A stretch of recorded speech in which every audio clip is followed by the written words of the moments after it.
ഞാൻ എന്ത് ചെയ്യും ഇനിയിപ്പോ? അതൊക്കെ വിട്ടാണ് ഇനിയിപ്പോ എന്ത് ചെയ്യും? ഫോണില് കഥ വെച്ചെന്നാ അന്നാ ഞാൻ കഥ വെച്ച ഫോണില് ഞാൻ കഥ വെച്ച് തരാം. അച്ഛൻ പോട്ടെ, അച്ഛൻ പൊക്കോ, ഞാൻ വെച്ചു കൊടുക്കാം. വേണ്ട, വെച്ചു കൊടുത്താ പിന്നെ ഓർമ്മില്ല. വേണ്ട, ഞാൻ എന്തെങ്കിലുമൊക്കെ പറഞ്ഞ ഓർക്കാം.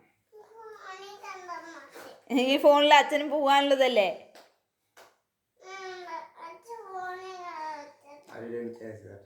മറ്റേ ഡയലോഗ് ഇടറ, അയ്യോ അച്ഛൻ പോലെ ഇറ. എങ്ങനെയാണ്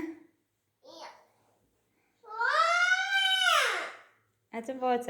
അപ്പൊ അവൻ പറയും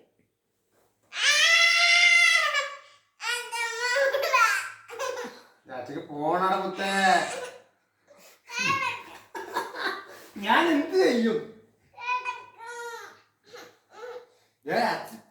പോവാൻ സമയായി. അവിടെ അഭിജിത്ത് മാമ അച്ഛനെ ഓടിക്കും.